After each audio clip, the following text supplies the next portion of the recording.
Vamos a ver entonces la última parte, que es sobre tratamiento del cáncer de colon. El tratamiento del cáncer de colon es multimodal, multidisciplinario, teniendo en cuenta la cirugía un rol fundamental, sobre todo en aquellos pacientes en que se pretenda un tratamiento resectivo pretendidamente curativo. En cuanto a la terapia multimodal, contamos con lo que es la quimioterapia, que la misma en general se realiza en forma adyuvante. Eso significa que se realiza en el postoperatorio, dependiendo de ciertos criterios, como vamos a ver. La radioterapia para el cáncer de colon tiene su lugar para aquellos tumores, por ejemplo, que son irresecables, con fines paliativos o antálgicos, analgésicos, cuando existe evidencia de tumor residual en el postoperatorio o aquellos tumores que invadan la pared abdominal u órganos retroperitoneales, siendo también irresecables. Contamos también con procedimientos endoscópicos, sobre todo aquellos pacientes que se presentan con elementos de oclusión intestinal para el colon izquierdo, en pacientes en los que hay elementos de irresecabilidad o elementos de incurabilidad por evidencia de enfermedad diseminada. Las terapias monoclonales se utilizan para los cánceres de colon en estadio 4, es decir, aquellos que están diseminados en unos pacientes que tengan buen pronóstico. Las mismas deben ser autorizadas por el Fondo Nacional de Recursos y son anticuerpos monoclonales como el bevacizumab o el cetuximab, siempre y cuando estén indicadas a cargo del oncólogo. ¿Qué es importante que debemos de tener en cuenta en estos pacientes en el preoperatorio de todos los pacientes oncológicos y en los preoperatorios de los pacientes con cáncer de colon? Es muy importante la tromboprofilaxis. Para eso, en aquellos pacientes que estén internados con diagnóstico de cáncer colorectal, es necesario hacer heparinas de bajo peso molecular a dosis de tromboprofilaxis o de isocoagulación, que deben suspenderse 12 horas previa a la cirugía y serán reinstaladas 12 horas posterior, a menos que exista alguna contraindicación.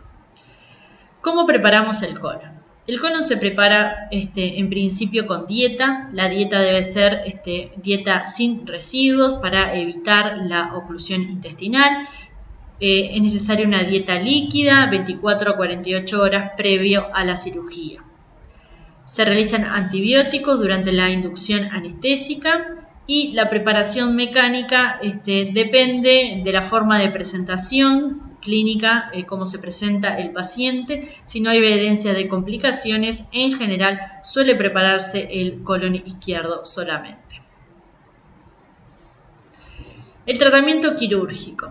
El tratamiento quirúrgico dependerá de la estadificación, de si existen elementos de resecabilidad y si existen elementos de incurabilidad. Entonces, en primera instancia, según los hallazgos tomográficos y según la estadificación del paciente, nosotros podemos dividir a dos tipos de pacientes. Es decir, aquellos que podemos ofrecerles un tratamiento pretendidamente curativo. Son aquellos en los que estamos hablando de un tumor que es resecable, es decir, que existe la posibilidad de resección en forma quirúrgica y que tiene elementos de curabilidad, es decir, que no hay evidencia de metástasis hepáticas múltiples o evidencia de también metástasis pulmonares múltiples. Si, en cambio, el paciente presenta elementos de irresecabilidad o de incurabilidad, entonces solamente podemos ofrecerle un tratamiento paliativo. Dentro de aquellos pacientes en los que sí podemos ofrecer un tratamiento quirúrgico curativo, ¿cuál va a ser la táctica a realizar? Y va a ser la resección del tumor con parte del órgano que asienta, con márgenes de seguridad oncológica, que para el colon son de 5 centímetros, exéresis de todo el territorio ganglionar con ligadura en el origen de los vasos. Dependiendo de que si es colon izquierdo o colon derecho, los vasos cambian, como vamos a ver más adelante. Se propondrá entonces la reconstrucción del tránsito digestivo mediante una anastomosis que pueda realizarse en forma manual o mecánica. En cuanto a los abordajes, contamos con diferentes tipos de abordaje. La técnica es siempre la misma, la que acabamos de describir. Y el abordaje puede ser laparotómico, convencional o laparoscópico. Actualmente se prefiere el abordaje laparoscópico de inicio, siempre que no existan contraindicaciones, ya que se ha visto que debido a las menores incisiones, el paciente tiene una mejor recuperación en el postoperatorio. A su vez puede hacerse en forma totalmente laparoscópica o en forma videoasistida o mano asistida. Acá vemos abordajes laparoscópicos, incisiones mínimas, pequeñas, y luego una incisión ya sea para sacar la pieza o para realizar la anastomosis a nivel extracorpóreo. Lo que se ven en la figura también es la colocación de los trócares y la colocación de un gel port para realizar el procedimiento en forma mano asistida. Eso es la forma de realizar la cirugía en forma videoasistida.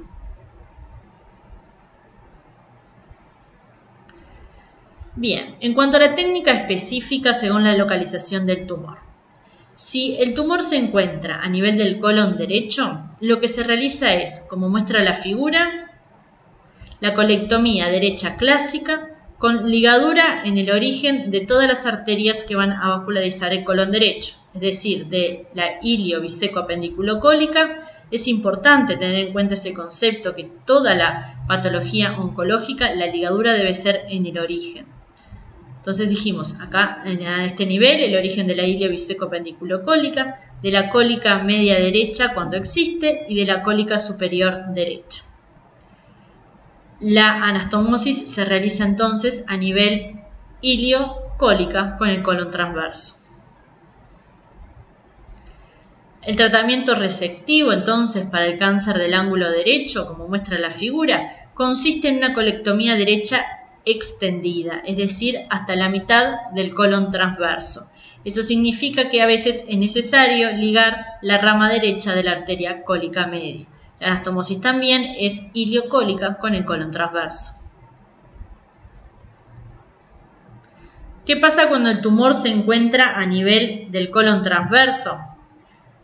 Si se encuentra a nivel de la rama derecha del colon transverso, la opción quirúrgica resectiva es la que vimos anteriormente. Si se encuentra en el tercio medio del colon transverso, puede realizarse o una colectomía derecha extendida con ligadura en el origen de la cólica media que vasculariza al transverso, o una resección segmentaria solamente del tercio medio del colon transverso con una anastomosis colocólica. Eso depende mucho del tipo de paciente, del terreno del paciente. Eso es tema de discusión en Ateneo Quirúrgico, pero existen las dos posibilidades. ¿Qué pasa cuando el tumor se encuentra en el colon izquierdo? La táctica para realizar la resección es la colectomía izquierda con ligadura de la arteria mesentérica inferior en su origen. La anastomosis que se realiza es colorectal. ¿Qué pasa con el cáncer de sigmoides? El cáncer de sigmoides permite también varias opciones que también son de discusión en Ateneo Clínico. Puede ser desde una colectomía izquierda, como vimos anteriormente, con ligadura de la mesentérica inferior, o la realización de una sigmoidectomía con ligadura de la arteria mesentérica inferior por debajo del nacimiento de la cólica superior izquierda. La anastomosis también es colorectal.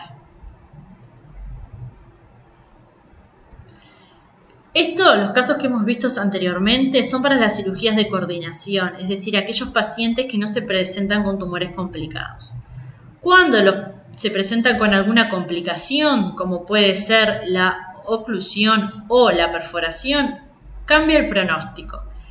Se ve hasta en un 30% de los pacientes tienen mayor mortalidad. En general, la oclusión se da, como dijimos, a nivel del colon izquierdo, sobre todo del ángulo esplénico, que es el sector más estrecho. Entonces, los tumores estenosantes tienden a producir la oclusión intestinal, y en estos pacientes importa poder contar, en los casos que sea posible, una tomografía preoperatoria, ya que nos permite ver el lugar, la causa de la obstrucción y permite estadificar el paciente antes de la cirugía. ¿Cuáles son las complicaciones quirúrgicas? Hay complicaciones intraoperatorias como lesión visceral o vascular, posoperatoria, las más comunes y los que asignan el pronóstico de este tipo de cirugía son la infección del sitio quirúrgico y la falla de sutura, que la misma está presente en menos del 5% del total. ¿Cuál es el pronóstico del paciente? Eso depende fundamentalmente de varias cosas. En cuanto a la clínica, de la forma de presentación. Si se presentó como una oclusión, como una perforación, es decir, en forma complicada, el paciente tiene peor pronóstico. Hay pronósticos anatomopatológicos. La afectación ganglionar, ganglios positivos, tiene peor pronóstico. El grado de penetración en la capa del órgano, un T4, un tumor que invada todas las capas del órgano, tiene peor pronóstico. La histología poco diferenciada tiene peor pronóstico. Y si los números de ganglios extirpados son menor a 12, también tiene peor pronóstico. También si existen invasión venosa o perineural extramural. También los valores elevados del antígeno carcinoembrionario en el preoperatorio tienen peor pronóstico. El tratamiento adyuvante que puede ofrecérsele al paciente después de la cirugía, como la quimioterapia, se ha visto que tiene mejores resultados y aumenta la posibilidad de curación en aquellos tumores locorregionalmente avanzados. La misma se debe comenzar 4 semanas posterior a realizada la cirugía y está a cargo del oncólogo. ¿Cuáles son las indicaciones en términos generales? Cuando existen, por ejemplo, elementos de mal pronóstico, como dijimos anteriormente, los estadios 3, es decir, aquellos que tienen ganglios positivos, ya que mejora la supervivencia, y el estadio 2, aquellos que no tienen ganglios, es discutido y en general tiende a realizarse cuando existe algún elemento de mal pronóstico. ¿Cómo debe hacerse el seguimiento? El seguimiento es en conjunto con el oncólogo. Es clínico y con curvas del antígeno carcinoembrionario. Se le realiza al paciente un control clínico a los 2-3 meses del postoperatorio. La endoscopía, la videocolonoscopía debe realizarse al año y luego repetirse cada 2 años. Si la misma no fue completa en el preoperatorio, se debe repetir a los 3 meses del postoperatorio. El resto del seguimiento o la paraclínica a solicitar quedará a cargo según la presentación clínica y los valores del antígeno carcinoembrionario. En general, la recidiva del cáncer de colon se ve frecuentemente antes de los 2 años. ¿Qué podemos hacer en cuanto a la prevención primaria o al screening de esta enfermedad? Y bueno, sabemos que la dieta tiene mucho que ver en la etiopatogenia de este tumor, por eso es muy importante el consumo de frutas, el consumo de fibras y evitar el consumo de carnes rojas. Se ha visto que, por ejemplo, el ácido acetilsalicílico, el consumo de ácido acetilsalicílico prevendría el cáncer de colon, pero la dosis necesaria de su ingesta no es compatible ya que traería aparejado complicaciones o efectos adversos. Existen en la actualidad diversos programas de screening que disminuyen la mortalidad, han cambiado en nuestro medio y son diferentes según la variabilidad geográfica. Por eso, la edad de comienzo, los métodos diagnósticos y el intervalo depende también del riesgo individual de cada persona. Entonces, lo que necesitamos hacer es primero evaluar el riesgo de cada persona. Por ejemplo, si tiene antecedentes personales o familiares de cáncer colorectal.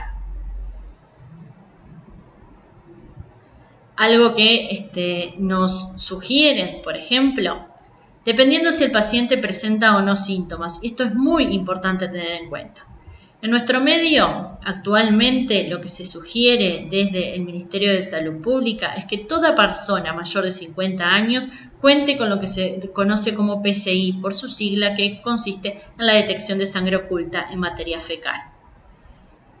Hay otros métodos de screening y hay otras, se sugieren también desde el punto de vista de los gastroenterólogos, otros tipos a tener en cuenta de métodos de screening, pero es muy importante contar con eso. Algo que si el paciente presenta síntomas, es decir, si tiene sangrado con la materia, esos pacientes no pueden ir a un screening con detección de materia oculta en sangre. Esos pacientes tienen que ir directamente a realizarse una endoscopía. Si el paciente no tiene síntomas, es decir, que no tiene sangrados u otros síntomas, ahí necesitamos evaluar el riesgo personal de cada persona. Si la persona tiene un riesgo aumentado, es decir, porque tiene antecedentes de cáncer colorectal en la familia, es necesario indicar la endoscopía. Y la endoscopía debe realizarse 10 años antes de cuando el familiar tuvo diagnóstico de cáncer colorectal. Si no tiene síntomas, si no tiene riesgo, entonces ahí depende de la edad. Si es mayor de 50 años, en ese paciente podemos indicar la detección de sangre oculta en materias fecales. Si es menor de 50 años y no tiene riesgo, en principio no es necesario solicitar ningún tipo de estudio. Estas son algunas lecturas recomendadas entonces para el tema, para la patología, para el cáncer colorectal, aparte de los libros ya recomendados previamente. Muchas gracias.